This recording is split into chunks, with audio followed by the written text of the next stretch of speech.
It's just before 10 p.m. on August 22nd, and 34-year-old DeCarlos Brown Jr. is seated on a Charlotte light rail train. Several other people are around him. According to officials, a few minutes later, the train doors open, and 23-year-old Iryna Zarutska gets on and takes a seat in front of Brown. She's wearing what appears to be a work uniform, AirPods, and looking at her phone. But then, the unthinkable happens. You see Brown pull out what officials say was a pocket knife. He unfolds it, then stands up behind Zarutska. What we aren't showing you is the moment where Brown then stabs Zarutska several times and walks away. Here you can see Brown trying to get off the train, and then a few people spring into action, attempting to save Zarutska. She would die from her injuries. Meanwhile, Brown, who has removed his hoodie, waits for the train to stop. And then you see him exit. Officials say it appears that Brown and Zarutska did not know each other, and a motive for the stabbing remains under investigation. According to court documents, Brown has a criminal history dating back to 2011, including robbery with a dangerous weapon and other offenses. Why'd you walk now after we done lost people in the Park Heights? 5-year-old was shot in the hand. So this is about photo op, right? This is what this is about, photo op, right? This is what this is about, photo op. And you're gonna ask the president to walk the street with you. But look what you got walking with you. Y'all won't walk the street like this by yourself. But look what you got walking with y'all. All of this. Tonight, WJZ investigates uncovering new information about the murder of a 19-year-old whose body was dumped over a bridge near Annapolis. A suspect we know in custody tonight, and authorities saying he's in the country illegally. Investigator Mike Halgren live in Anne Arundel County with what charging documents reveal about this man and the case. Mike, good evening. Good evening, Rick. 7 pages of detailed charging documents. This suspect was from Guatemala. According to court records, he worked for a Baltimore-based landscaping company. Police used surveillance video and cell phone tracking to build their case. This suspect is now being held without bail. And a warning, some of the details you're about to hear are disturbing. This is a good young woman who wanted to do good for her community. Have you seen Dakara? A heartbreaking end to the search for 19-year-old Dakara Thompson. Her family desperately looked for answers for weeks. I want my baby back. I just simply want my daughter back. Police found Thompson's body on Route 50 near Interstate 97 in the Annapolis area. According to charging documents WJZ Investigates obtained, the suspect, 35-year-old Hugo Hernandez Mendez, threw her body off a highway bridge into the South River. She had skull and facial fractures. Her family identified her through tattoos. At this time, there are no additional suspects. However, this investigation is ongoing. Thompson, who lived with her dad, disappeared after going out to get gas. She sent him this text. I should be back soon. I love you too. Wow. All right, folks, from Charlotte, North Carolina to right here in Maryland, President Trump has commented on all of these stories today, and we are covering it more tonight. Hello, it's Monday, and it's time for Pop and Politics. I'm KJ. Let me introduce you to my co-hosts. Of course, we have Shelly E. Hi, everybody. And Nicole is back from vacation. Hey, everybody. Yes, indeed. And special guest co-host with us every Monday night, Tyrone Keys of Soldiers of Finance, right here on YouTube. Tyrone is all right. Yes. How are you all doing tonight? Doing well. How are you? Excellent. Happy Monday. It is Monday, I believe second week of September. Folks, we got a full show tonight. Before we light this fire, do your part, tap that thumbs up, smash that subscribe button, and turn on your notifications. We have almost 200 people in the chat already, folks. We got to get those likes up. So please hit that like button. It helps to get us out in front of a wider audience. It helps to tell YouTube that, yes, you need to push this video out. More people need to see it. And we appreciate the support. We're live here, of course, on YouTube and Rumble. If you're on the go, catch us on Apple Podcasts or Spotify under the name Pop and Politics. We love our chat. We shout out every super chat. So drop your thoughts, show your love, and join the conversation that the mainstream media wishes didn't exist. This is not just a podcast. This is a movement of God-fearing, truth-seeking, America-loving people that value freedom. Stand with us and subscribe so we can amplify this rallying call for freedom. All right, folks, let's set it off. We have, as I mentioned, a wonderful show, exciting show for you tonight. We, as you saw at the top of the show, lots of stories to cover. Some of the stories we're going to talk about we're in the opening, but there's many more. We're going to talk about The View. The View is back, and they're wrong as ever. We're going to talk about Piers Morgan. Had a viral moment on his show today.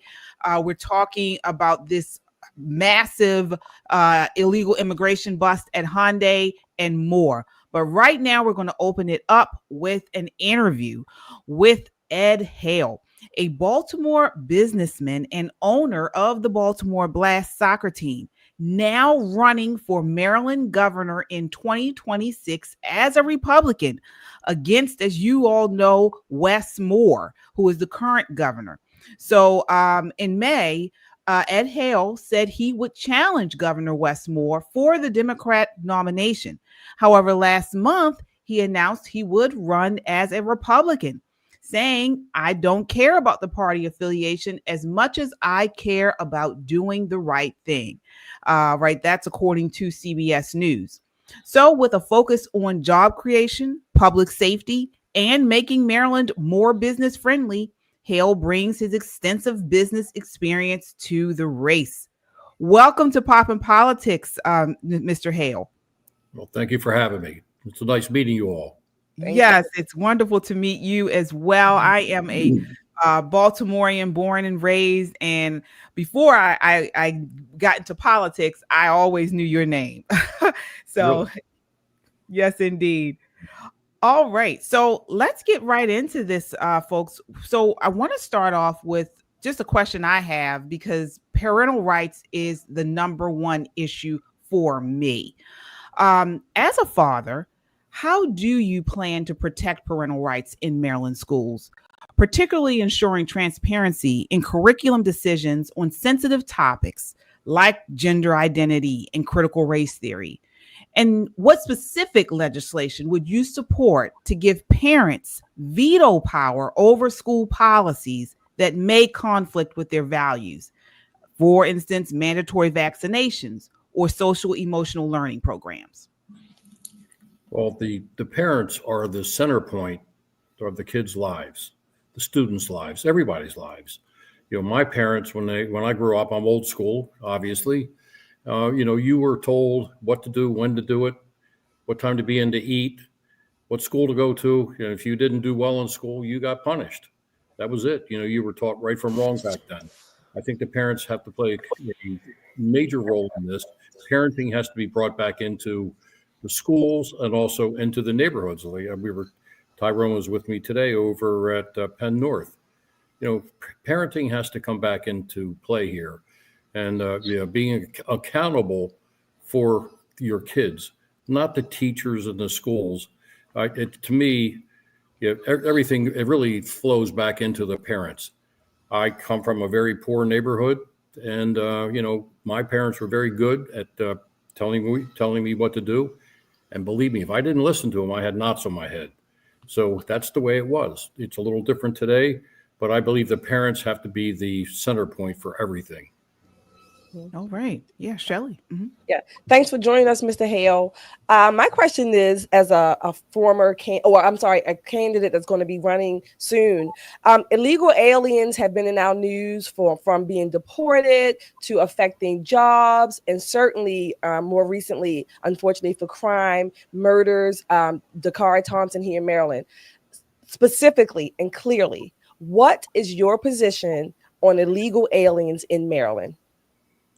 Well, I may not be in agreement with all of you, but I built so many buildings, and most of the buildings have been built by Mexicans, Guatemalans, over, I'm saying 30, 40 years. And I'm just going to be honest with you. If they hadn't been around to build these buildings and to be the subcontractors for me, I don't know if a lot of the buildings would have gotten complete. I believe all these criminals all this stuff that's happening right now. I just hearing about this one at Route 50 and 97. That's just so horrible. These people being allowed to be in here and not being punished. They have to be punished. They have to be extracted from our society completely. Seeing this guy it's embarrassing to me watching Van Hollen, our senator. I'm ashamed to be a Marylander to see this guy protecting this guy down in, it took him to Guatemala, and now he's going to go to someplace in Africa. Good riddance. That's what ought to happen. But there are people that have been here for decades that have been working. They're paying taxes, but it goes into taxes and into different funds where it just goes into a hole. They pay it, but they are not getting the benefit from it.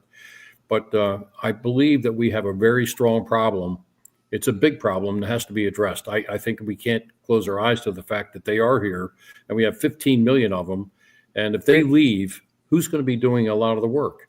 I believe that we should find not a pathway to citizenship, but at least get them visas. And I deal with visas with my players all the time. Get visas to be here so they can pay taxes and be productive citizens here. If they can't, get them out. If they don't want to do it, get them out. All right. Nicole. So my question has a little bit more to do with quality of life here in Maryland. As I'm sure you're aware, not last legislative session, but the session before that, there was the repeal of the Law Enforcement Officers' Bill of Rights. That has had an incredible chilling effect with our sheriff's departments across the state.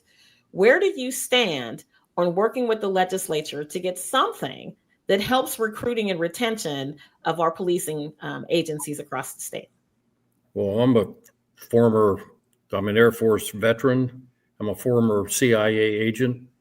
I'm pro-military. I'm pro-police. I believe that, and I said this on numerous occasions since I started running for governor, that we should be able to really retain all the officers that are in Baltimore City, for example.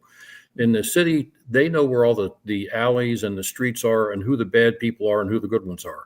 We should retain them. It's cheaper to retain them than to recruit and train them. So we should do both. There's something called a drop. We make sure that we pay them to stay. That's what I would like to do. I think that they should stay. We should be encouraging them to stay. We should recruit a lot of people, pay them properly so they want to stay. People are being trained in Baltimore and they're going to Anne Arundel County, Harford County. They're leaving the city. We should find a way to keep them in there. And it's mainly most everything. Money that's the means to do it. I believe very strongly that retention of these officers is really important. The rank and file people, I think, would stay if they were given some incentive. The other thing that they should do is if they're arresting a 14-year-old for carjacking somebody, they should be put in jail, incarcerated.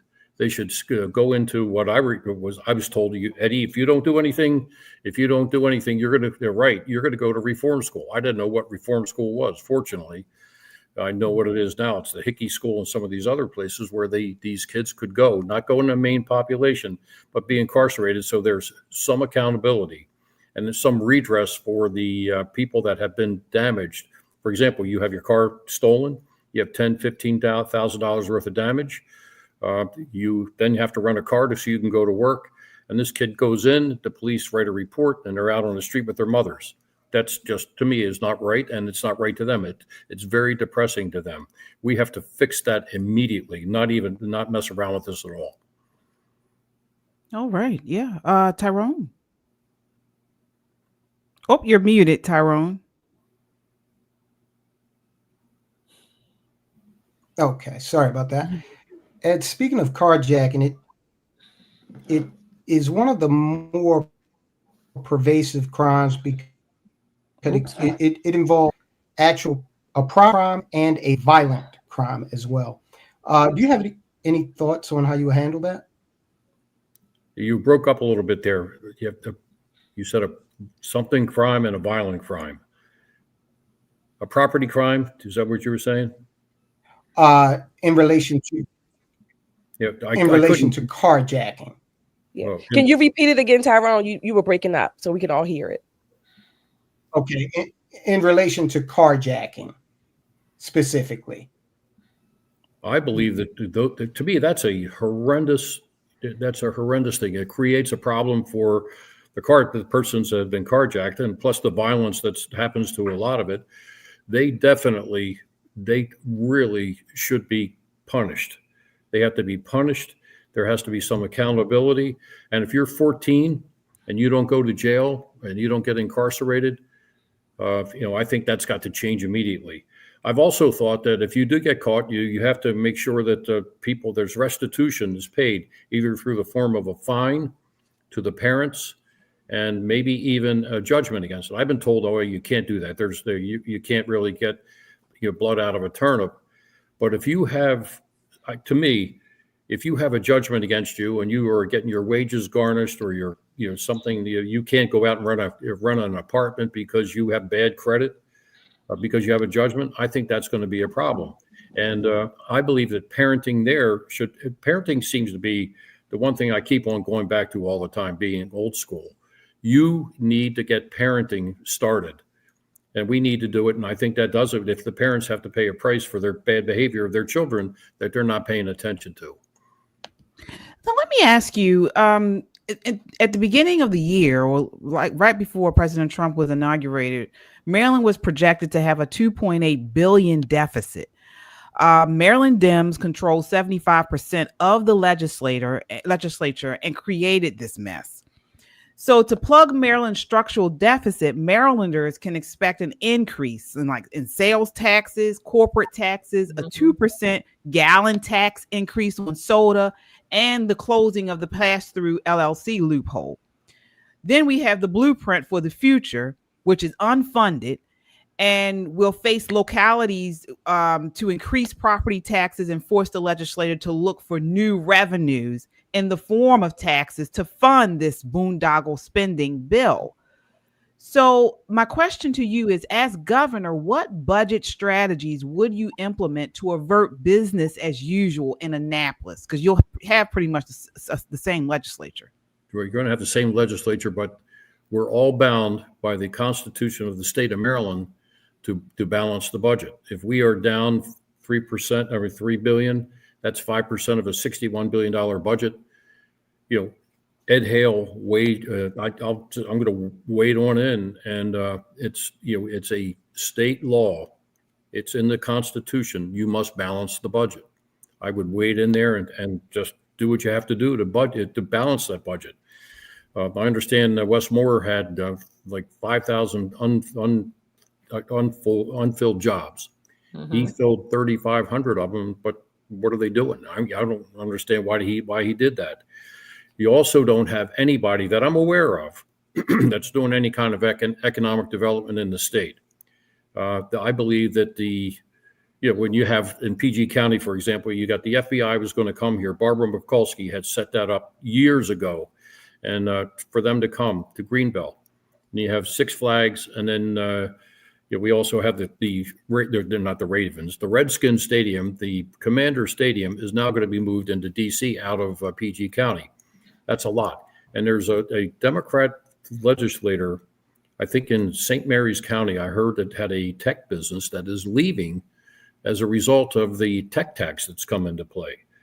And then you take all the other things that affect I'm sitting right now within, I'd say, 2 miles of Bethlehem Steel, where I used to work. Bethlehem Steel is now Amazon, Under Armour, big warehouses with people making $20 to $30 an hour. And you're going to have all these different fees and taxes that have gone into place here. And he says that we don't have any tax increase. Well, ask them what happens when they have to go get their car fixed, or they have to buy a tire for $4 or $5 more per tire. That affects everything that they do. I think that we have to really address that. And job creation is something I've done all my life. I come from zero. My father was a cable splicer at Gas Electric Company. My mother was a housewife. There were 5 kids in a small house. We had to go and make our own way. And when I got out of the Air Force and I went to work in my own business, I created tens of thousands of jobs, and from nothing. And I'm nothing special. I just had the opportunity as a person in America to be able to do that, and I did it. I'd like to be able to do the same thing, put that into practice, and get people that are going to be in the state of Maryland to have people come to this beautiful state that we have. This place is incredible. I've been all over the world. This place is pretty cool and pretty nice, and I think that we should tout it and we should really promote it. All right. Well, that does it for us for our questions tonight. Mr. Hale, thank you so much for joining us. And we'll definitely have you back on once we get closer to the election. All right. Well, thank you for having me. All right. Thanks for coming. All right, folks. So again, that was Ed Hale, businessman and owner of the Baltimore Blast. He is also a gubernatorial candidate for governor here in Maryland. So we will continue to watch this election as we get closer and closer. Before we move on, I want to get your thoughts on what you thought of his answers. I'll start off with you, Nicole. Listen, we vehemently disagree on immigration. But I do like what he had to say about law enforcement, and that's very for people who don't understand, here in Maryland, we have some county and city police. We also have sheriff's departments, and these sheriff's departments are, especially when you live in a rural area, they are our police. These are the people who respond to you day in and day out. And when they repealed the law enforcement officers' Bill of Rights here in Maryland, people left.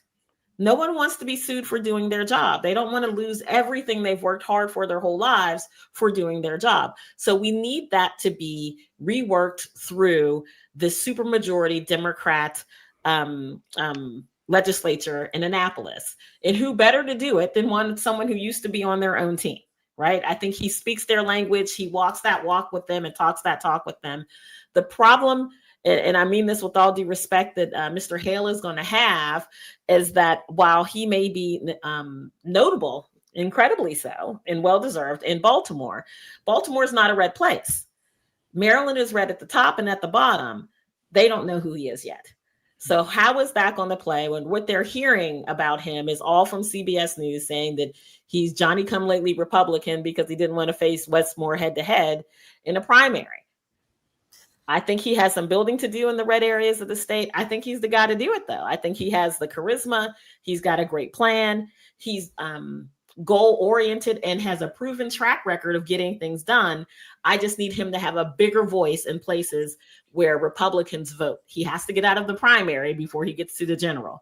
And as we know here, Republican primaries in this state, my goodness, it doesn't matter how much money you spend. It's the connections you make. Anybody thinking about Kelly and Governor Hogan, how much money they spent, and we ended up with Dan. Right. He spent very little money, but made great connections with Republicans at the top of the state and the bottom of the state. Yeah. Yeah. Quickly, Shelley, what are your thoughts?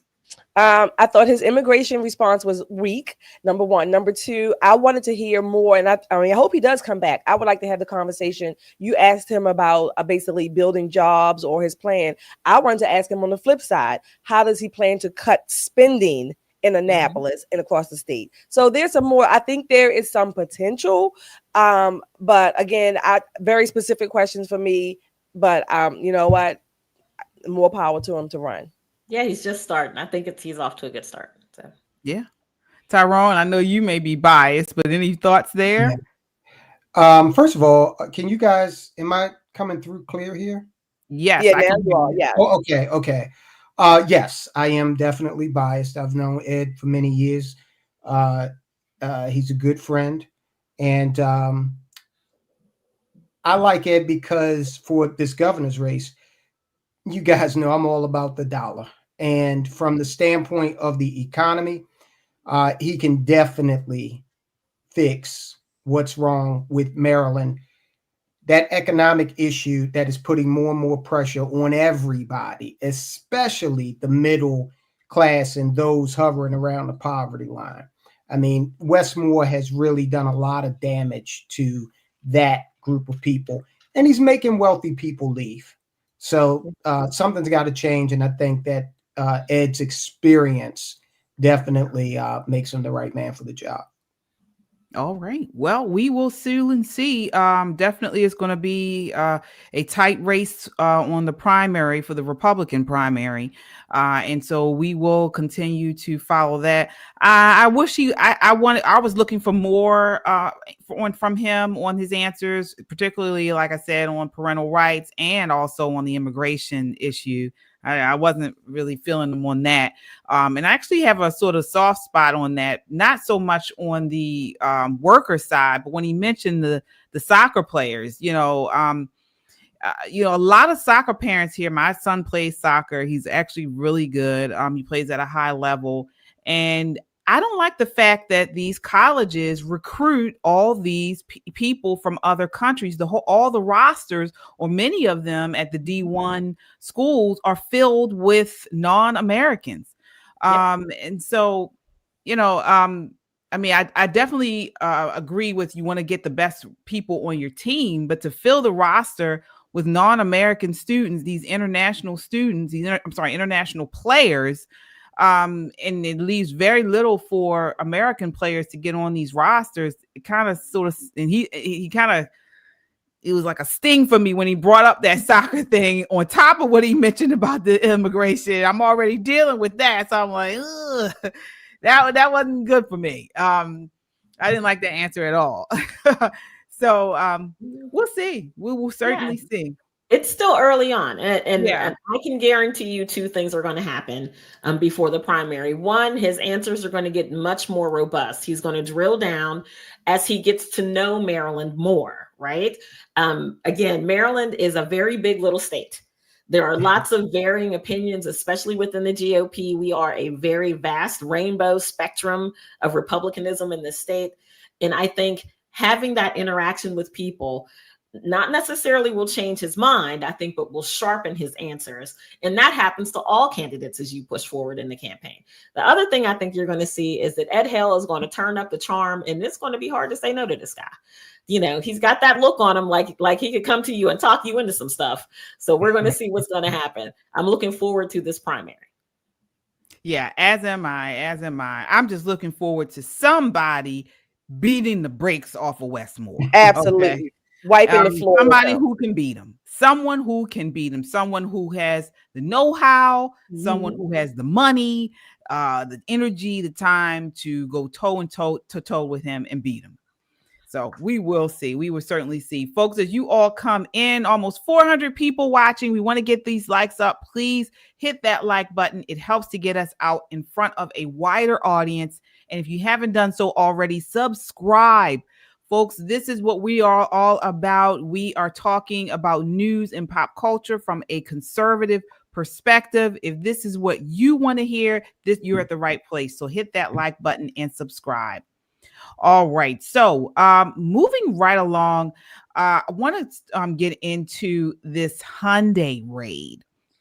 So Homeland Security investigations led the largest single site enforcement operation in its history at a Hyundai construction site in Georgia.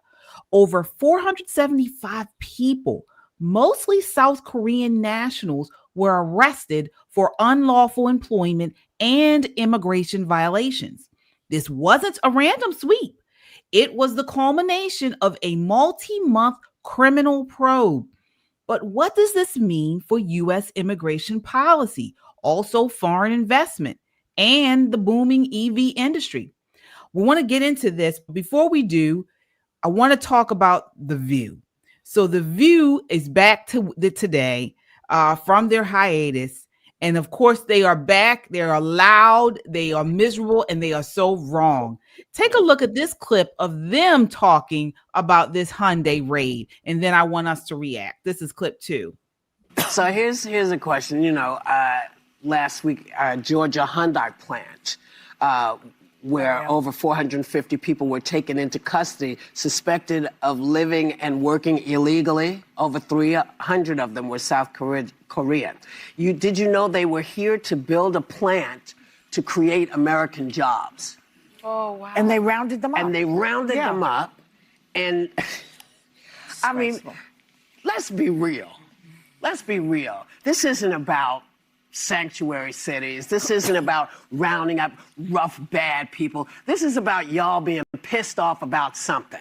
Because if this was about rounding up people who were bad for the country, you all would be doing a totally different kind of job. That is my opinion. Well, and that's what I'm putting out, because none of you asked people to come in and build this for you. You asked them in. You said, here's the job. And then you say, oh, and we're arresting. What is she talking about? She just is dumb. Oh my Lord, she's dumb. All right, let's get into this. Let's get into it, because they've been gone for so long. We got to give it to them, and we got to give them a heaping helping of the good of the truth. Shirley, what are your thoughts on this? Hell yeah, I'm pissed, Whoopi. Yes, they should be rounded up. First of all, South Korea has the nerve to send people here illegally when we have over 35,000 Americans and some Koreans buried on their soil or who died in their war. Technically, we're still at war, because that 1953 armistice on the DMZ means that we still have Americans bordering and guarding their country. The nerve of South Korea. So hell yeah, I'm pissed, Whoopi. They don't belong here illegally. We want them to come, but they better come correct. That's what we want. So get out. This is a raid, and they are rounded up and shipped back across the Pacific. All right. Yeah, Nicole, she said they rounded the illegals up for no reason. They're illegal, right? What are your thoughts? Do you know, it's very interesting. Most of those South Koreans came on a B1 visa, right? And this is why it's quote unquote illegal. The B1 visa doesn't give you permission to work here. You can come and go to a conference. You can, put out your wares like at a trade show, that kind of thing. But what you can't do is live and work here and collect a paycheck. And they knew that, because in order to get that B1 visa, you pay your 400 and some loose change, maybe almost $500. That's the new application fee. It's $185 plus the new $250. You do that, and you have to sit down and be interviewed. So this means that these people were coached on what to say, how to say it, in order to gain entry, to not raise a red flag. Now, there are many, many layers to this, bullshit shit that's going on here at this Hyundai plant, because it seems to me, if I'm working USCIS and there are 475 South Koreans who all have very similar answers, who are all working at the same plant, contract work, that's a red flag. That's a huge red flag. And as many people say, well, it's a victimless crime. Tell that to people who are unemployed who live there, right? Because that's who those jobs are supposed to go to. When we made that deal to have that EV plant there, it wasn't so South Korea could fly their people in and make the American money, right? And then go back home at their leisure. I mean, there are many reports that these people, some of them who were arrested, were wearing designer clothes, driving very expensive cars. I'm not talking about the guy who jumped into the waste pool. I'm talking about the other people who were like, you can arrest me, I'll be out before you finish the paperwork. Those people.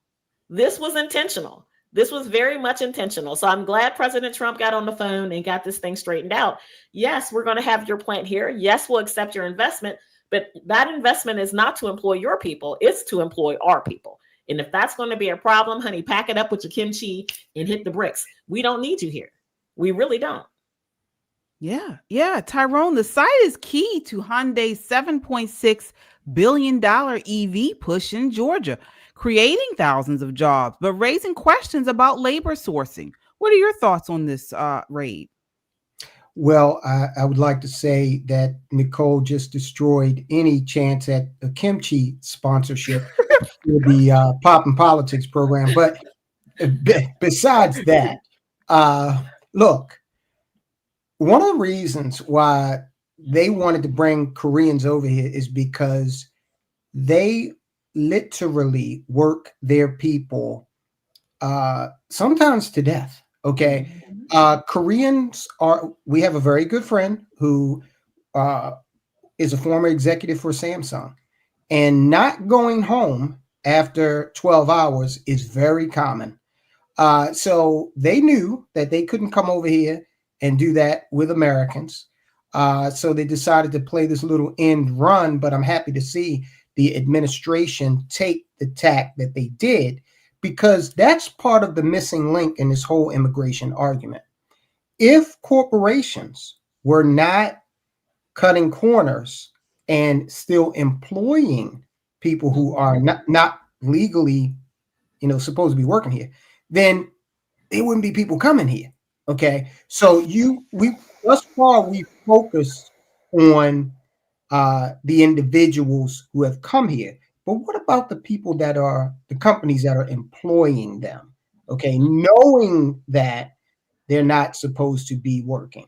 So I think you can find a bunch of people. The left has been out there saying, well, you're not going to find that level of expertise in that area.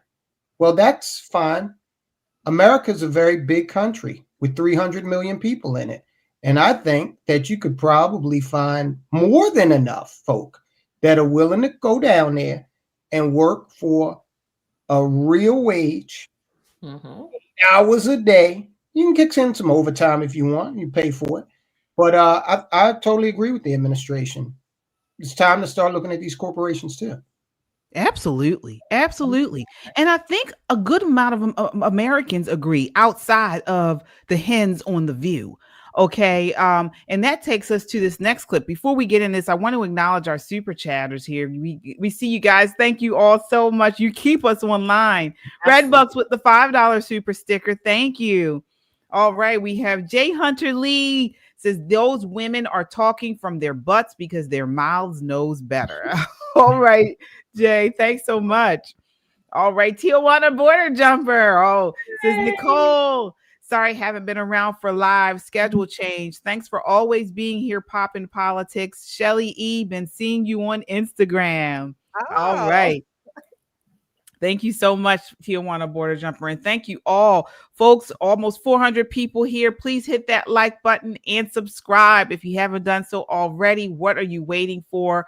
We are a community of God-fearing, truth-seeking, America-loving people that value freedom. So stand with us and subscribe. All right. So that takes us talking about America-loving people. Our next segment is our Unapologetically American segment. And so this kind of runs in parallel to actually with this topic that we're talking about here tonight. So in this Unapologetically American segment, this is a segment where we basically shout out stories of people that are doing something unapologetically American. So they are either just, talking about American business, talking about American muscle. It's just something that really shouts out the love for America, proudly spotlighting it, American strength, American boldness, American prosperity. And guess what? We don't apologize for putting America first anywhere in the world. And so that brings us to this next clip of the whistleblower. The whistleblower who uncovered these illegals working at this Hyundai plant. All right. So that we have this clip here. I believe this is clip. So there were 452 illegals apprehended at the Hyundai mega plant construction site yesterday near Savannah. And I was the one that reported the information that I had to ICE, but it goes beyond just someone working illegally. Let me explain to you. These people are working for slave wages. Some are not getting paid. Some are being trafficked. They send money home to their country. They give money to their handler. They have hardly anything left. They live in homes 5 families deep, have no quality of life. It's modern day slavery. So if you think that ICE is just going in and ripping people out of their jobs, these hardworking people that want a better life, well, guess what? Politicians have really screwed these people, because when they came here, they thought they were, hey, the border's open, we're coming in, we're going to get the 5-star treatment, and we can go to the big Walmart, and we can live in a 5-star hotel, and that's just not how it is. It's very bad conditions, very inhumane, and the Biden administration started a humanitarian crisis. So y'all can't just look at it like they're ripping good people off the job. They're probably saving their lives in the long run. Wow. Well done, Mama. Well done. And this is what we're talking about when we say unapologetically American. And this segment is sponsored by our merch store. We have these shirts that say unapologetically American. And she is the quintessential part of that. Do we have the shirts here to show people where on the back, on the front of the shirt, it says clearly unapologetically American. And then on the back, we have the American flag. So these are the shirts, folks. You can get these shirts on our merch store. Again, to show you that you are unapologetically American, that you love America first, and that you are going to stand up for what's right and for in this country. All right. So I want to get your thoughts on this, Shelley. What did you think of that exchange and what she said? Yeah, I said woohoo for that woman, that mom. And I think more Americans are going to be, I guess you want to call it whistleblowing on the companies that they know, where they have seen and knows that they know that this illegal hiring has been going on for some time. I suspect we're going to see more of this.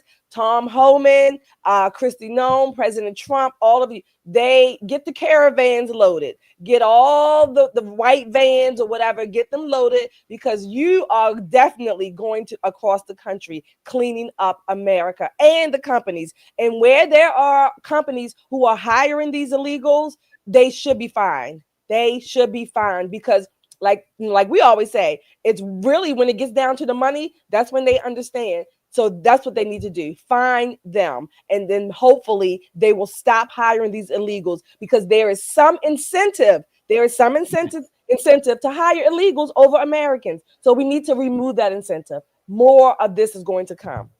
Yeah. Yeah, Tyrone. I mean, this is what I don't understand. The Democrats are on the wrong side of this. They continue to advocate and support these illegals, but hardworking Americans seem to be pushing back against it. The Democrats, they don't dig Americans or America. I mean, look, they on every issue, every single issue that is beneficial to the American people, they oppose it vehemently. All right. Illegal immigration, a reduction in crime.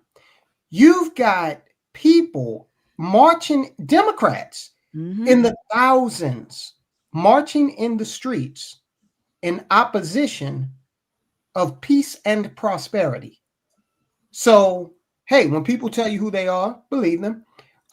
This needs to be, and I honestly believe what we're seeing is the death throes of the Democrat Party. The party of Jefferson Davis is finally coming to an end. Because, I mean, look, you can be for illegal immigrants all day, every day, but they're not voting in congressional, senatorial, and presidential elections. Yeah. They're not supposed to be. Right. So, I mean, they can, the cemeteries get pretty active around election time. It's true, but not in the numbers that we're seeing convert from Democrat to Republican. And let me just land the plane on this. Remember, We're not seeing Democrats switch to independent. We are seeing millions of Democrats switch to Republican. So that tells you that's a definitive choice, and people are tired of the BS. So keep it up, Democrats. Keep it up. Yeah. Nicole, what are your thoughts on what she said? She sounded the alarm on these people. Well, I think she did the right thing. And you know, the very interesting part about her sounding that alarm, and the part that I give my hat off to her, is that she blew a hole into the Democrats' argument that Trump only wants to deport brown people. He rounded up a bunch of yellow folk and was like, look here, we're not doing this with you guys. You got the wrong kind of visas. You overstand. The entire company has to go. All of you. And it wasn't just an arrest and put them in the van. Yet they showed them on TV getting the chain around the waist and the arm and the hand and the leg shackles. I mean, they shackled them up like they were Hannibal Lecter, and they were doing it straight face. They didn't have it to do. They arrested them just like their names were Hector and Juan. They had no problem doing their job. So that shuts down a whole lot of this, you know, Jasmine Crockett-esque, it's only Black people type of argument. Another point that I wanted to make about her is I think the part that really melted my heart was not so much the immigration portion of it, but she's saying, you guys don't understand. Yeah, it's illegal immigration and nobody likes that, but these people are actual modern day slaves, right? We don't like slavery in the United States. It's not who we are. It's not how we do it. That's in our past. We're looking toward our future, the golden era, and we're not going to have that here on our shores. And for that, she should get everybody's praise. She did a fantastic job blowing that whistle. And I agree with Shelley. More people are going to start doing it. More people are going to stop looking the other way, because ultimately, being a whistleblower, not just for the likes and you know, the pats on the back and that kind of thing, is the right thing to do. And it helps your entire community, because now 475 people are going to get hired. Absolutely. Absolutely. We have some super chatters here, folks. Thank you all so much. All right, let's see here. We have Clipper14, who became a YouTube member. So he joined our Freedom Seekers Club. Great way to support the channel. Yes, indeed. Thank you so much. We appreciate the support. All right. Kung Fu CJ says, don't forget, this is a Biden deal, not Trump's. Oh, what does it mean by that? The Hyundai. Right. Yeah. The EV thing. Okay. Yes. Okay. Yes, indeed. Yep. Absolutely. Thank you so much. Jessica says, hey, it's your girl's birthday on Wednesday. Oh, wow. Oh, happy birthday. Happy birthday, Jessica. Yes, indeed. Happy birthday. We'll chat back in with you on Wednesday, because we'll be right. Here. All right. JT Thompson with a $20 super chat says, everybody wish Jessica a happy birthday. Folks, hold up. We'll be here on Wednesday. Yes. We want to do it on Wednesday. Yes, indeed. All right. Yes, but I guess you can never celebrate too early. So I get you. I get it. I was been celebrating by Monday. So celebrate the whole month, KJ. The whole month. Oh, yeah. All right. So, folks, as you all come in, please hit that like button and subscribe. We need you. It helps to build a community, build this channel. Folks, we are what do you call it? A small I don't know what's the word. We're the young kids in this movement, but we want to be bigger. We want to grow. So please, as you all come in, hit that like button. It helps to get us out in front of a wider audience, and subscribe. All right, we're not through with this topic yet, though. Again, people are behind President Trump for busting this immigration plan in this plant for doing this, having these illegal immigrants. And here is an actual Georgia woman who's saying she agrees with Trump. He did the right thing. And then she gives a little bit more information on the people that were busted. This is clip 5. Take a look. While y'all out here getting crazy mad about Donald Trump, he's still doing the motherfucking thing. I live in the state of Georgia, and they had raided up the Hyundai factory in Georgia, and they arrested 475 immigrants working in there. And as they were bringing them out, I saw iPhones, I saw name brand clothes on these immigrants, I saw all this stuff. Hyundai fucked up and ignored all protocol and hired a whole bunch of illegals. Now what, Hyundai? What the fuck you gonna do now? They done detained 475. And then when you looked at the parking lot, they had all them nice vehicles, all at the motherfucking American expenses. And then some of y'all, they just here to work. Well, while they were here, why didn't they want to get legal? Y'all just kill me with the bullshit. I'm glad ICE doing what the fuck they do. ICE keep up the good goddamn work. And Hyundai, one question. Are y'all hiring?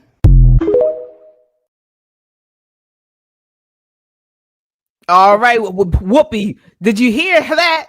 Did you hear that?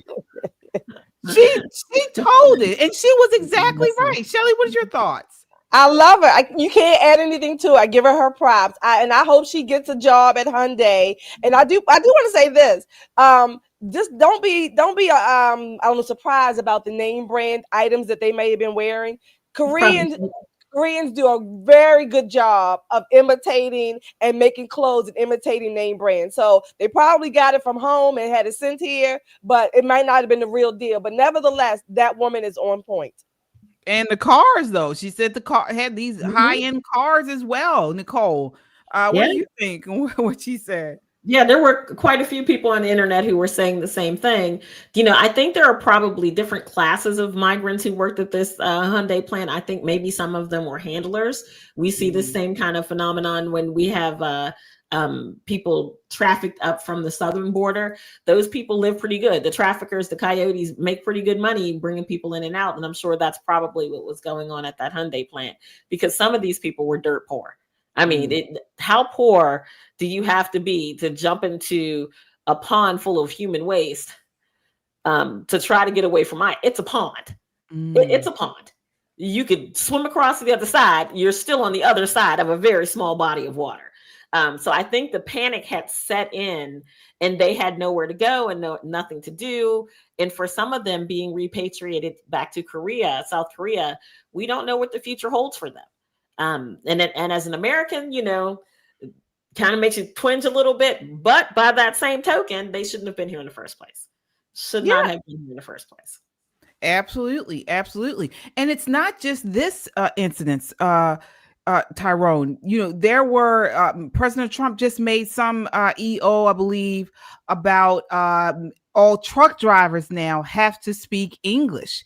And there were various amounts of American truck drivers, Black American truck drivers as well, who were praising this policy because they said we need these jobs. They shouldn't be given to illegals or to foreign, drivers.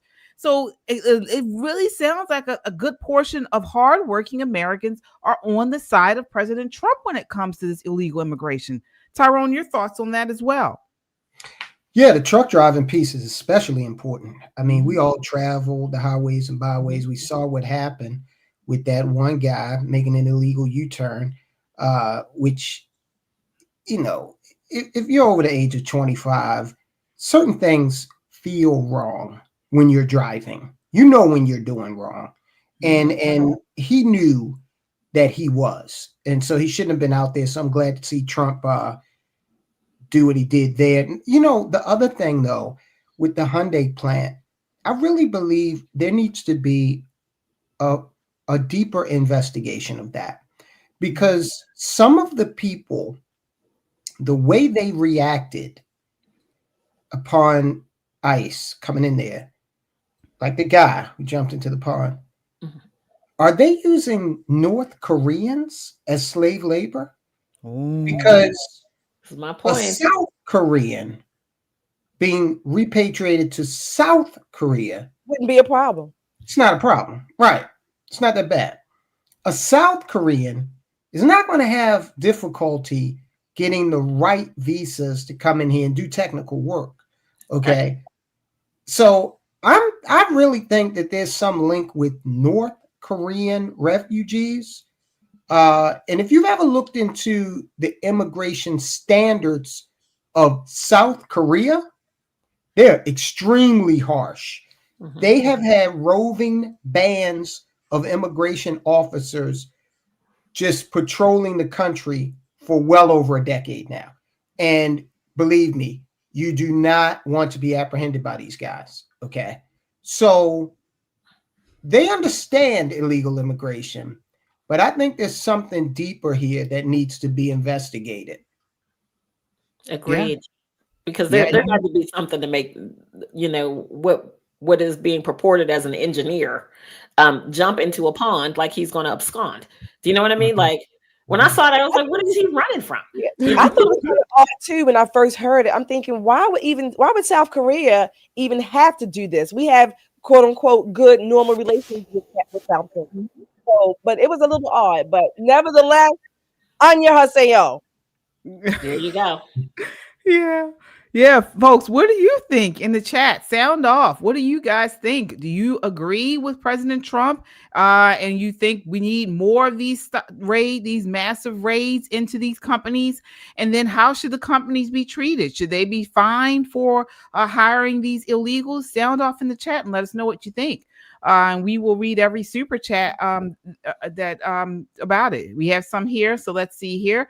All right, Southern Charm with the $10 super chat says, I live 50 miles from the Hyundai plant, seeing it go up from the start.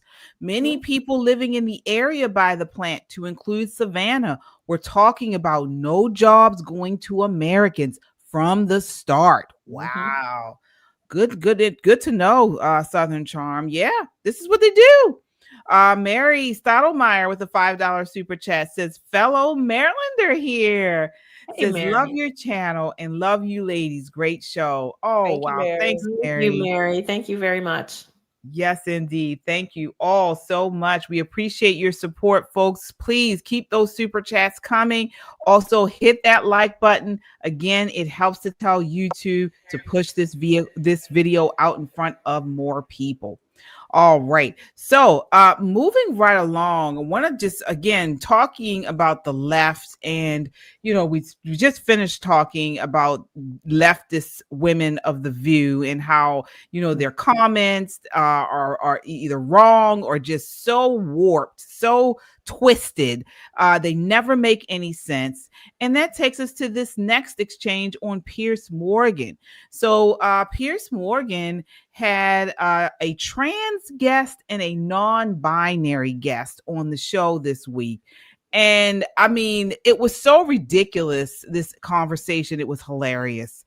This is clip 3. Take a look. Well, Blair's a trans woman. Why don't we let her answer? I'm also transgender. I know. I'm okay. Go ahead. I'm more so which trans are you, if you don't mind me asking? I'm non-binary.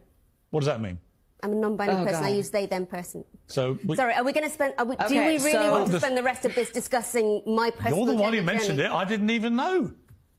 Well, now you know. Okay, so now I know. I'm just asking you what that means. Like, do you really want to discuss this? You raised the subject of yourself being trans. I'm simply asking what does that... Can I finish my point? No, it's always a non-binary person it's actually really over interesting. A transsexual. It's really interesting to me.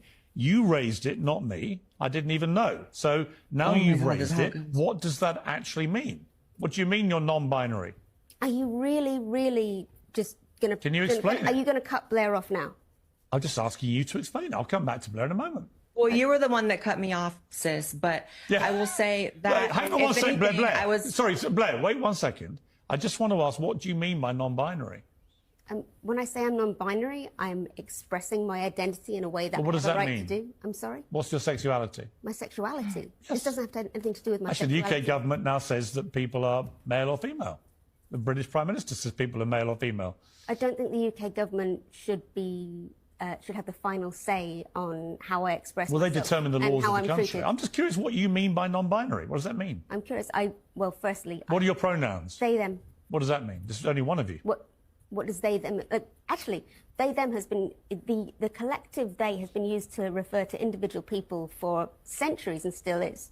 So, I mean, if you don't understand basic grammar, that's on you. I don't really understand. You do. I don't understand. I've got to be honest with you. I don't understand the concept of what non-binary means or why you would use a plural pronoun to describe a singular person. That makes sense. To me, this is the problem with the whole woke thing, is that it's inexplicable. Nobody really knows what it means.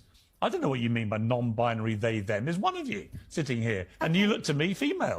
You're a female? Okay. Are you a female? If you don't understand what non-binary means... Are you a female? If you don't understand what non-binary means... I don't.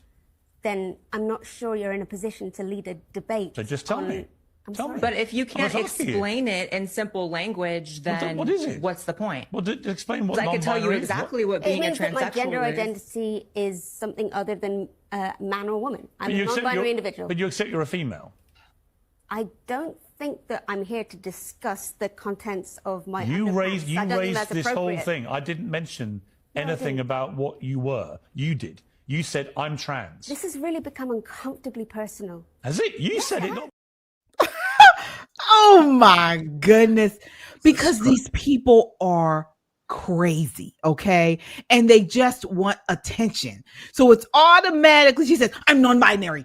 I'm non-binary. They, them, they, them, they, them, they, them. I'm non-binary. And then when he digs, because he didn't even ask her, she's like, I'm uncomfortable.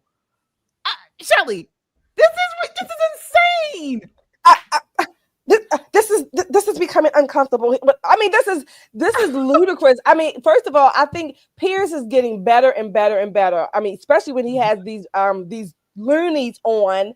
I saw a little bit of that. I didn't watch the whole thing yet, but they prove more and more the confusion that they are in. In some ways, I do feel sorry for them because they are literally confused. And unfortunately, too many people have told them that they're okay. And so they believe that lie instead of getting the help that they need to that degree. But Pierce was exactly right. They, them, it goes nowhere. She doesn't know what she is, or she believes something about herself that's totally not true, and therefore she's going to be in this confusion until these people, the people that are applauding her and supporting her, until they say, no, actually you need help. Then that's what you have to do to mental health people, mentally ill people. They need serious interventions. The people who know better have to give them reality in order for them to get the help they need. So instead of them exploiting her and telling her all these lies, they're actually keeping her mentally ill much longer than she would otherwise need to be. Mm-hmm. Absolutely. Absolutely. Nicole, what did you think of that exchange? I thought it was interesting in three different points. Number one, Pierce is getting much better at interviewing because he's not as argumentative as he used to be, and people can get a word in edgewise. Number two, she has no idea what non-binary means. All she knows is that it makes her special. It makes her Tinkerbell in a world full of Smurfettes. Do you know what I mean? It makes her special. And when he called her a female, did you see the look on her face? She acted like he had slapped her across the face with a wet fish. What you call me? Well, her nipples got hard. With the girl haircut and ears full of earrings and looking like a woman? How dare you call me female? How dare you? It is ridiculous that people have fed into this delusion with these people who are so very critically mentally ill. When you feel like you are in the wrong body, there's something very interesting that's going on in your brain chemically that we need to fix. And we need to fix it soon and suddenly. And you're not doing people any justice by buying into this they, them, us, she, he, them, whatever hocus pocus bullshit they got going on today. Because she's non-binary today, tomorrow she'll be trans, next week she'll be a furry, and she'll run that gamut. It's to the point now where lesbians and gays want to separate from the rest of the alphabet warriors. Right. Because they have gone so far off the deep end, they don't want to be associated. And that's saying something. That's saying a whole lot. They got to get it together. And kudos to Pierce to keeping her feet on the fire because she's definitely a girl. And I don't care how surprised she looked, like she's never heard the word before. Her mom probably named her Jane or something beautiful and had high hopes for her. Hopefully she'll get the help she needs and come back to us. It's sad. Tyrone, what are your thoughts on this exchange? Well, the one thing I really don't understand what non-binary means myself, because she was saying that Pierce didn't understand grammar. But my thing is this. So either you are non-binary or you're not, which would make you binary. Okay. So it's like, it's confusion on top of confusion. Exactly. And then if I wake up tomorrow morning and I insist that I am Booker T. Washington, there's going to be some interventions in my immediate future. Okay. So look, if you don't understand whether or not you are a man or a woman, and all you got to do is look down, okay, then you got a mental problem. Okay. Yeah. And you need help. Exactly. And there's no clear biological or scientific explanation. It's just going off of their subjective feelings. It's just what I am. It's just what I feel I am. A non-binary, they, them. It just flows off of her tongue. And she didn't even have to go, they didn't even have to go down this road. But because she wanted to be she didn't want the trans lady to be the only special one on the program. She had to say it. She had to say it. And then when he started digging, then she's getting uncomfortable. But the crazy thing about it is, if something can't be explained, how can it be taught in schools or codified in law? She couldn't explain what she was. She couldn't explain it. She was so uncomfortable by it. You know, she literally was tensing up. Yeah. It's ridiculous. It's more than ridiculous. And what it is, do you remember that craze maybe 5-6 years ago with people with those little tiny dogs in their handbags? Right. You know, being non-binary is the new dog in the handbag. Anything to set you apart. These parents of perfectly normal children who now think they're transgender and on the Reading Rainbow and a whole bunch of other weird shit, you know, it gets to a point where it's a status symbol. It says that I've reached a point of affluence where I don't have to be regular. I can be gender fluid and non-binary and all this foolishness. You know, making money and having resources is a beautiful thing. That's a blessing. Absolutely a blessing. However, when you allow that blessing to put evil in your child, to dement your child's thoughts, that's no longer a blessing. It becomes a curse. And some of these people are not walking in God's light. They're not following God's natural order, and it's affecting their children, and they don't give a damn. And that's the sin in that. It's not so much the kids who are mentally ill, because mental illness is something that we can work on, but it's the parents who coddle them, who double down on dumb with them, who allow their sons to dress up like, I don't even want to call them knockoff women, but Temu women. You know, it is ridiculous. It looks ridiculous. But if enough of celebrities do it, if enough, you know, elites do it, it's the new Chihuahua in the handbag. Yeah. Well, it's purposeful chaos is what it is. It's by design. And as you clearly mentioned, when man rejects God's order, the result is confusion, contradiction, and chaos.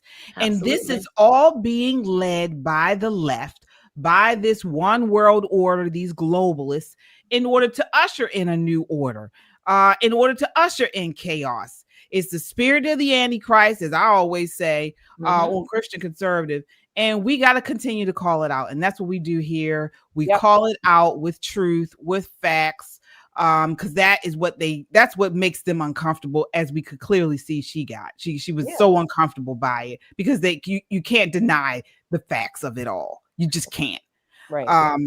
So we will continue to follow this story, folks. What a show tonight.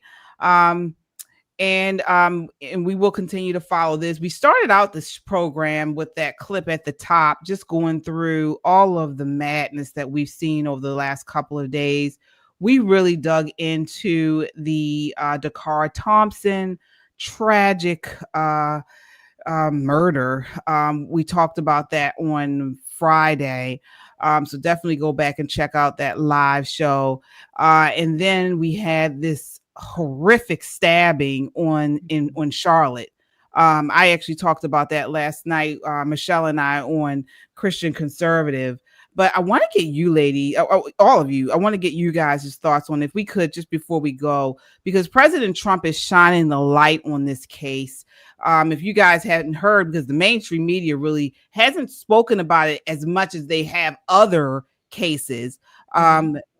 A Ukrainian refugee was stabbed to death randomly on a Charlotte, North Carolina light rail a couple of days ago.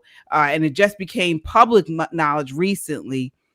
Shelley, what did you think of this case and how it's been handled? So first of all, Iryna was stabbed on the same day that Dakara Thompson went missing. Oh. Granted, it was August 22nd. So granted, it's two different states. But we were talking about just now how this is planned chaos. Think about this is how I like to just boil things down to the bottom line. Planned chaos. We have a pretty much a predominantly one side, one party, the left, the progressive, usually represented by the Democratic Party. They are purposefully making people sick, and I mean mentally sick. They are purposefully putting people who should be behind bars back into the communities several times. People have come in contact with law enforcement several times and should be put away. They are literally making people, putting Americans' lives in jeopardy. And unfortunately, many of them have been murdered. And not just by illegals, but by people who are certified mentally ill and violent, who should never have been out. This is planned. It's on purpose. It's not just random anymore. In a sense, yes, this young girl Iryna, who left a war-torn country to come here, had a starter job, if you will, getting on the subway or with the rail system to go home. And now, she's carried out in a body bag with her neck damn near off her damn shoulders. Okay. I mean, you cannot make this stuff up. This couldn't even be in the Twilight Zone. Hell, I mean, you can't make it up. So what are we going to do? Are we going to continue to allow these leftists, politicians, I don't give a damn what party they're in. Are we going to continue to allow them to basically smile in your face all the time they want to take our place? Backstabbers. Unfortunately, they're not the ones being backstabbed. Irynas are being murdered. Dakaras are being murdered. Rachels are being murdered, slaughtered. The Americans, regular Americans are. It's time, America. America first, Americans first. I don't care what party they're in. If any of these politicians get in your face, if you have the moment, you need to pin them down, so to speak, and make them answer specific questions about safety, crime, illegal aliens, education, economics, certainly. All of these things need to matter. And if they can't give you a straight answer, they don't deserve your vote. They do not deserve your vote. We are sick of this. We are beyond sick of it. Stop the pablum, stop the bullshit, and get down to business. We don't need you in office if more of our people are going to lose their lives over these death policies. That's exactly what they are. That's a very good characterization of it. Death policies, and as you mentioned, just like Dakara, the guy, he was an illegal immigrant here. This person wasn't illegal, but they had a long rap sheet prior to this incident. This guy, again, talking about the stabbing, fatal stabbing on the Charlotte, North Carolina light rail, he had been arrested at least 14 times, including robbery with a dangerous weapon and physically assaulting his own sister. They're reporting now Judge Teresa Stokes is the judge who released him just months before he stabbed Iryna Zarutska. And according to court documents, Stokes decided to release him because he promised her he would return for his court hearing. 14 times, folks. 14 times. So as they say here, this is ridiculous. It really is. Nicole, what are your thoughts on this? And it does seem like this is chaos by design. It is chaos by design. I write a lot of speeches. One of my favorite speeches I wrote maybe 6 years ago, the opening salvo is this: how do you want your freedom? How do you want it? Do you want it groveling on your knees, waiting for a crumb to drop off the Democrat table so you can scurry back to your hole and share it with your friends? Or will you stand up and speak truth to power like our forefathers have? And I'm not talking about the guys with the white powdered wigs. I'm talking about your great grandparents who stood up and said, not in my community. You're not going to rape and pillage here in this Black community. You're not. I'm not advocating for street justice. That's not what I'm doing. What I'm advocating for is smart justice. We need to start electing people who are going to put common sense legislation forward, like Randy Fine down in Florida. He's newly elected. He won a special election. There's some Republicans who don't like it. He is a Republican. He says these judges who are letting these repeat violent offenders out, they should be held accountable. They should be held accountable, not poo-poo blood on your hands. I'm talking about their day in court. And if you can't get behind that, that's a problem. We also have so many Americans dying in these car accidents from these illegals who can't read, write English, and they're just driving around with licenses given to them by these 19 states who looked federal law in the face and said, F you, we're going to do what we want to do anyway. Oh, well. Jody Arrington down in Texas says, we're going to stop that too. These are the type of legislators that we need who bring these kind of things to the floor. And as we get ready to debate this appropriations bill that's coming up at the end of the month, they just going to kick the can. I'm going to just say that. They're not going to decide nothing. They're going to put it off. But once they finally get to it, maybe January of next year, when they finally get to it, those will be the guys who say, oh, you want money for this, that, and other thing, then we want no illegals with driver's license in this nation, period. Whether you read, you don't read, makes us no difference. No driver's licenses. Because if we cut off all of the extras, they will stop coming. And as a bonus, they'll stop killing us. Wouldn't that be nice? Wouldn't that be nice? Wouldn't it be nice as an American woman to be able to walk down the street without fear for your personal safety?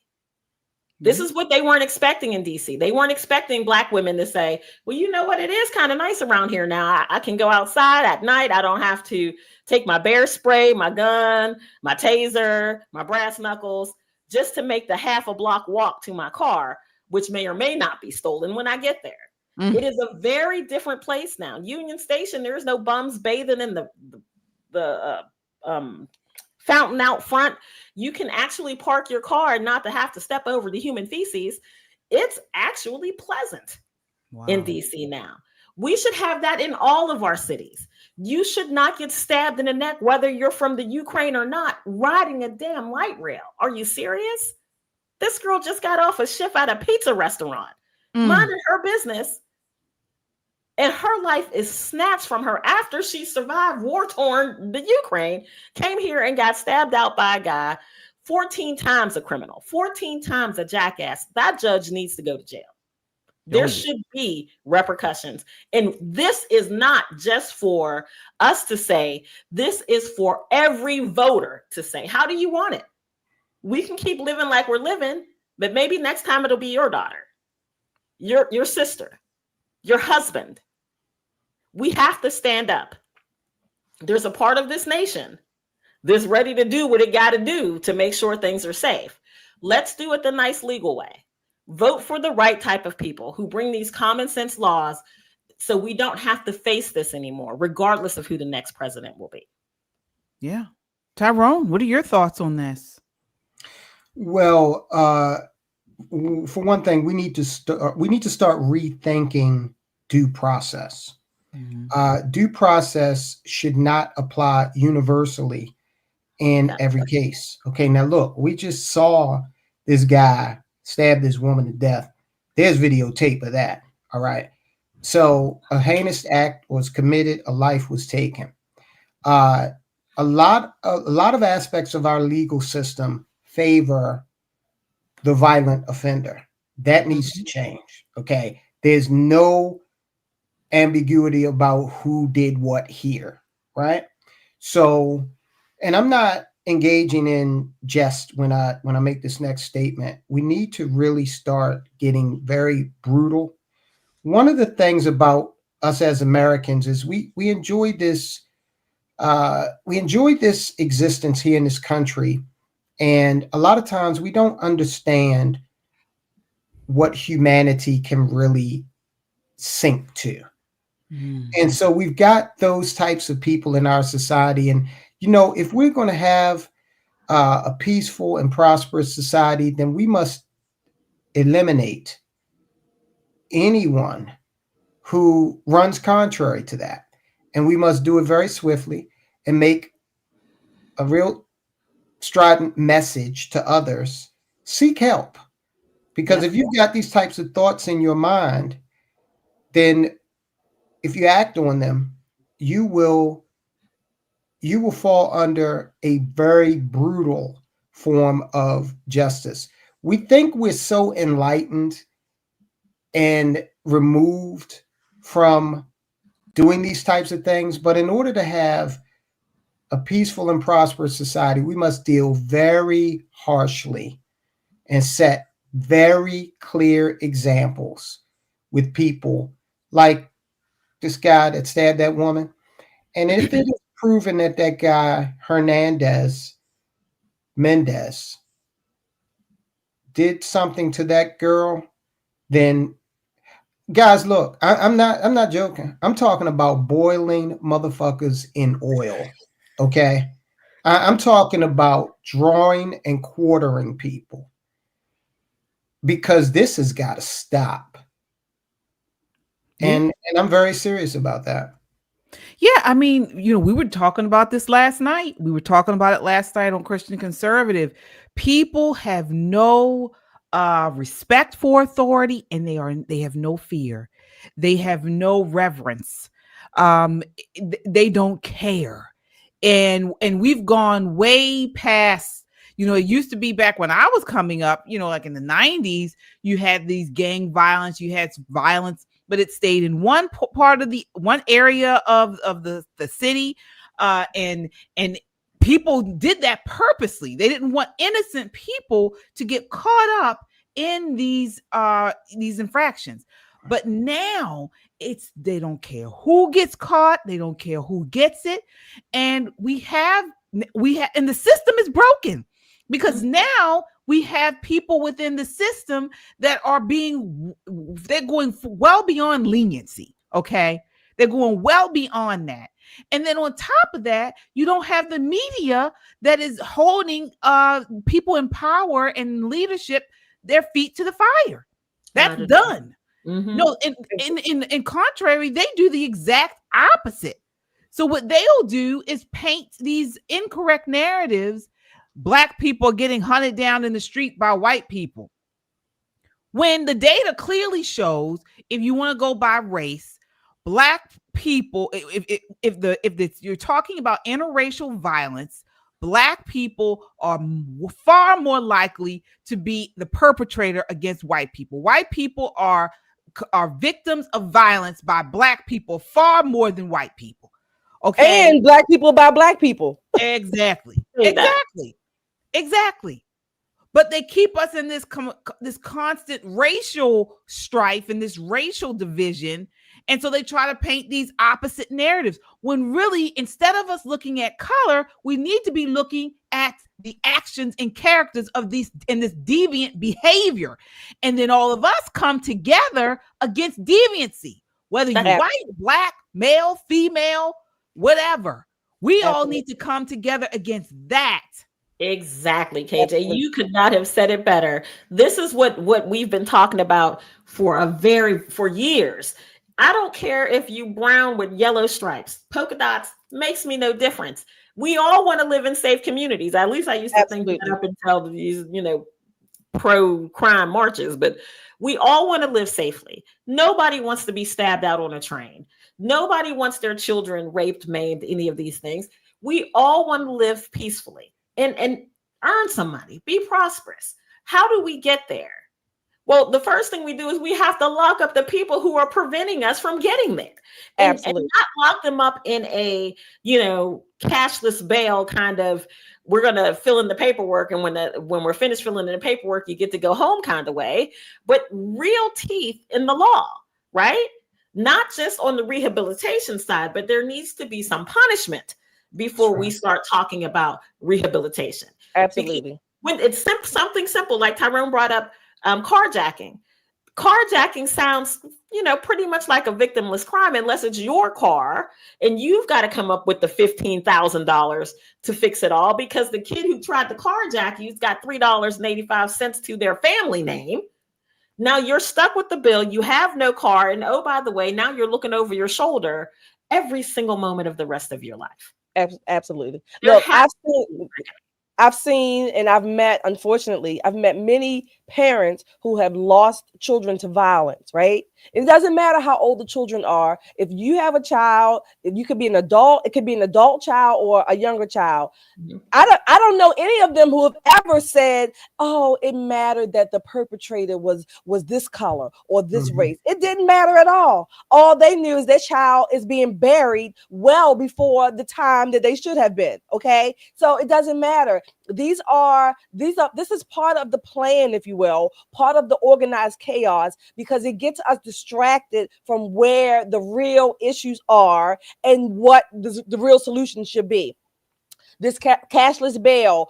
I've said before, years ago, these judges, I'm sick of these judges, whatever, I don't care what level, state, federal, local, having this cloak, if you will, of protection that they are, you can't touch them. You can't really know who they are and what they do. No, they need to be exposed as well, because they are a critical part, particularly of releasing these violent criminals, these judges, these commissioners, these magistrates. They are all on the public dole, and they need to be held to account as well. Agreed. I've had enough of thoughts and prayers, and I don't mean that in a mean kind of way. As a Christian person, prayer is very important, but I need us to pray like Christian people pray, with your feet, right? With your ideas, with your thoughts, with your actions. And with the swords.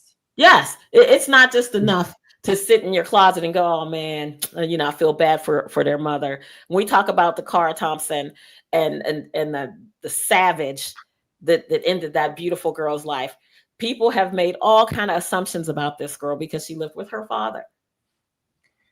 Can I tell you, after my mother passed away, I lived with my father too. It didn't make. I don't know why that's an issue. Yeah, and I don't care who she lived with.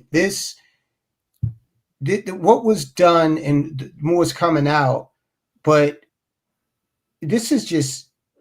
I'm looking for savage will do. It's not animalistic because not even animals act like what we're seeing go on between humans these days. One thing that stood out for me with the Cara Thompson was this. One lesson we can learn. People, let your loved ones know where you are. Addresses, okay? It's not about trying to, interfere with your good time or what have you. Check in, okay? Call every 45 minutes, and if you don't, then we're looking for you. Look, there's technology out there that you could put on your phone so your loved ones will know where you are, exactly where you are. Nobody's being judgmental. We just want you to come home, okay? Absolutely. So that's one of the big lessons for me in that was to get these young folk to, it's not about not having your independence. It's about making sure you come home. Right.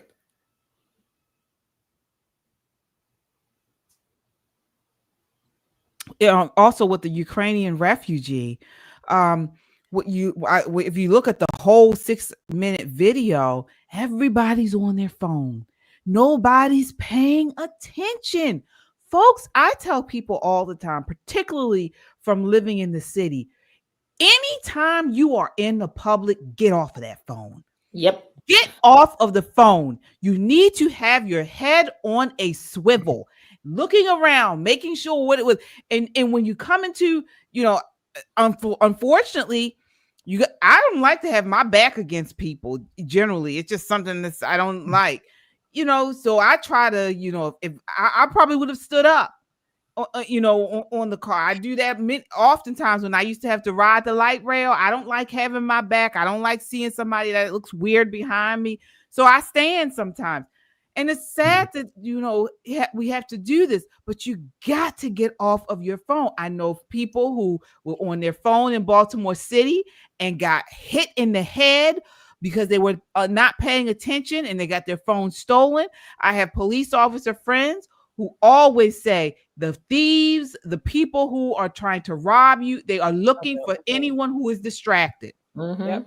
I know a young girl who was, girl who was hit by, unfortunately she died, hit crossing the street on her phone, She stepped out into the street, and the car is coming down a busy thoroughfare. I mean, it's I hear all this, and I agree with you. When I'm looking at that video footage of this piece of shit stabbing Iryna, I also have questions. And again, I'm blaming the perpetrator. The perpetrator did the deed. I'm trying to understand how no one else on that bus, people just sat there. Well, let me offer some insight. I've thought about that as well. First of all, when you saw her coming in, she just sat right down. She saw him, but she sat right down. I think that's her coming from a higher trust, homogenous society that doesn't have, she had no inculcation in be aware. Okay. She had none of that. She just sat right down as if she wasn't in the United States of America, quite frankly. As far as the people, law enforcement and the judicial system has actually built in some reluctance to be a good Samaritan. I agree. Look at what happened with Daniel Penny. Absolutely. Okay.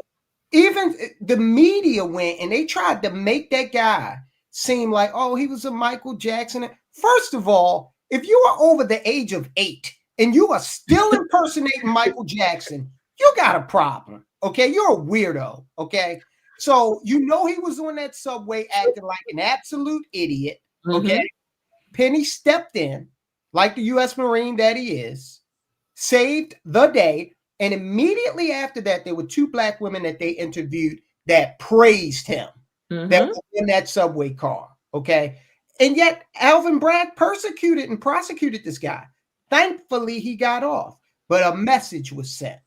Absolutely. Oh, you're right, Tyrone, because let's say somebody stepped in and stopped it. Let's say he when he first started stabbing her or what have you, it wasn't any lethal punctures, and somebody stepped in and maybe shot him, whatever.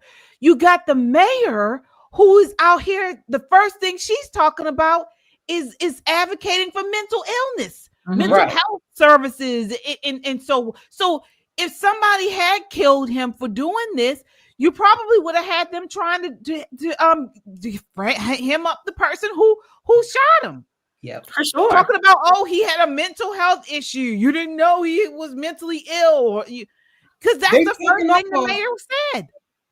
Do you know what the collection for him on GoFundMe? Yeah, they had to take it down. They had to stop it. I think they took it down, but yeah, they did. It did.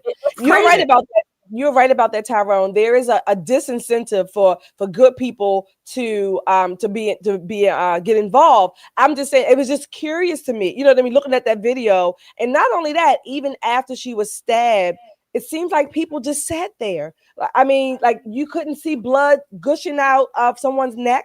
I just thought, no, they didn't. I don't least as far no, as but what I saw, they didn't show people. They didn't show that area.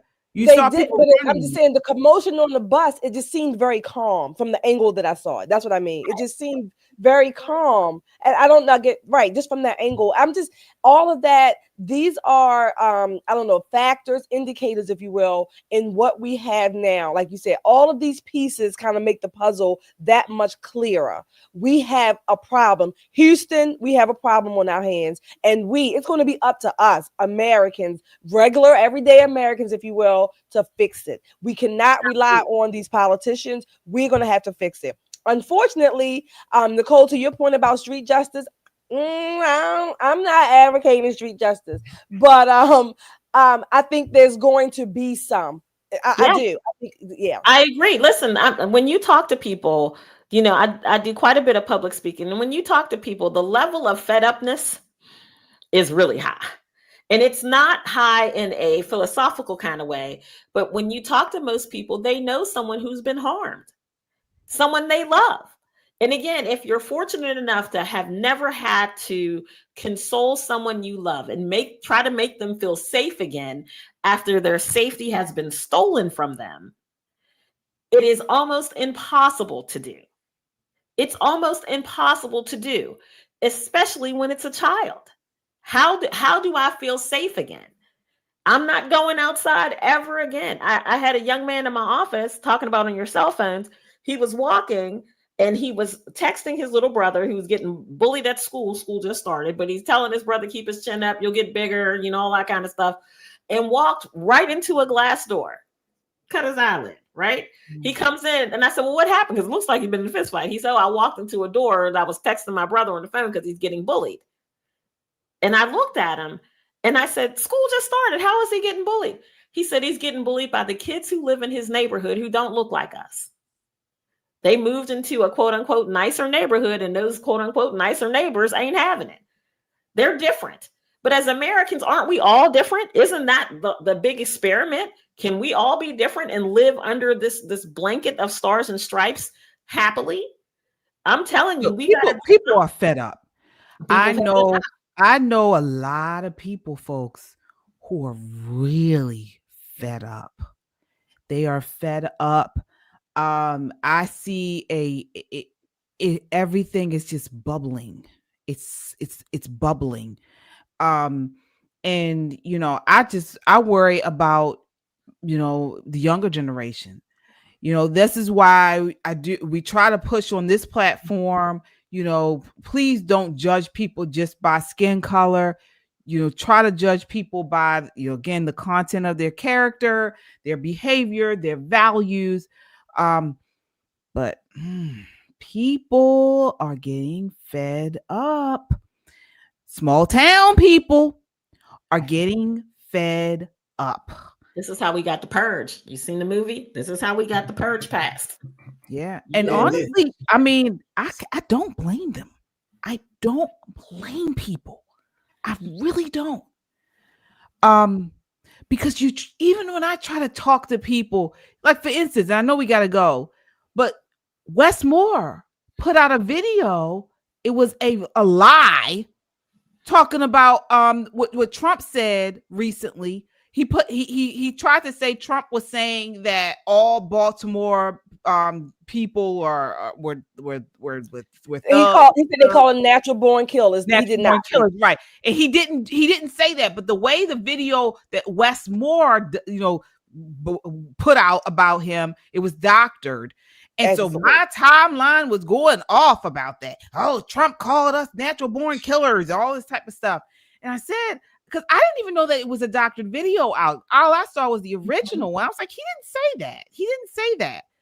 And people are saying he said that. And so then I put out the original video and they still saying he said it. So it's just pray, folks. We just need to pray. Continue to stay prayerful. We talked about AI in politics, right? We talked about the implications of AI in politics. We talk about it to people who are new in politics. This is what you can expect. If I've got a video of you with your mouth moving, I can make you say what I want you to say, and I'll have my team release it. Oh, I'll pay the $500 fine. But by the time you unring that bell, baby, it's done. Yeah. Well, KJ, truth be told, I agree with President Trump. He didn't use these words, but there are some Rosemary's babies and Damien's walking the streets. So I agree with him in that sense. Oh yeah, I agree with him too. We got some super chatters here, folks. Thank you all so much. We appreciate you, each and every one of you. Thank you all. Brown Eyes says, hey, ladies and Tyrone. Hi, Brown Eyes. Thank you. Baltimore, USA says, sending love from a Black father, grandfather, and veteran. Thank you so much for your $10 super chat. Yes, indeed. Jay Hunter, this is why I ignore these selective mental health advocates. You never hear them talk about helping these people. Oh, yeah, it's a racket. Absolutely. Yes, indeed. All right. Paul Carrick with the $20 super chat says, just want to support you all. Thank you. Thank you, Paul. All right. Meg with a $10 super chat says, I've never understood how someone can say I identify as they, them, a singular person using a plural identifier. Absolutely, Meg. They should be its. Sonia C with the $5 super chat says the Democrats promote Epstein. The average American doesn't know him or care, but they ignore rape, murder, theft, and drugs infesting this country. Mm-hmm. Yes. Yeah, thank you, Sonia. Thank you. Yes. Ziggy123, looking back at 2020 and the No Justice, No Peace movement, I believe it was necessary to bring awareness of what we see now, even if at that time I didn't understand it or agree with it. Now I see. All right. Wow. Thank you for your Thank $10 super chat, Ziggy. Sure. All right, folks, that does it for us tonight. We will be back on Wednesday night at 8 p.m. So Wednesdays we're an hour earlier at 8 p.m. We'll be live in the studio talking about the latest in hot topics, news, and politics. Please, folks, if you haven't done so already, hit the like button before you leave out tonight. And subscribe. That way when we go live, you hit that notification bell. We don't buzz you too much, but when we go live, you at least know. And it's a great way to support the channel. We'll be back on Wednesday. Until next time, count your blessings and live a life of purpose. Good night. Good night.